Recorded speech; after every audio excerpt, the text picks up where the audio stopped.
కృష్ణ గీతామృతం భగవద్గీత సారం. ఏవముక్తో హృషీకేశో గూఢాకేశేన భారత సేనయోర్భయోర్మధ్యే స్థాపయిత్వా రథోత్తమం.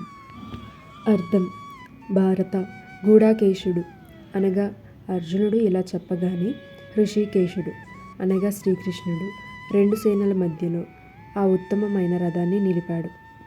భావం: అర్జునుడు కోరినట్లే శ్రీకృష్ణుడు వెంటనే స్పందించాడు. ఇక్కడ హృషీకేశుడు అంటే ఇంద్రియాలపై ఆధిపత్యం కలిగినవాడు శ్రీకృష్ణుడు. గూఢాకేశుడు అంటే నిద్రను జయించినవాడు అర్జునుడు. భావార్థం: భక్తుడు హృదయపూర్వకంగా అడిగితే భగవంతుడు మార్గదర్శకుడిగా నిలిచి సహాయం చేస్తాడు. మన జీవితంలో కూడా సరైన దిశ చూపించేందుకు శ్రీకృష్ణుడి దైవబలం మనకు అవసరం.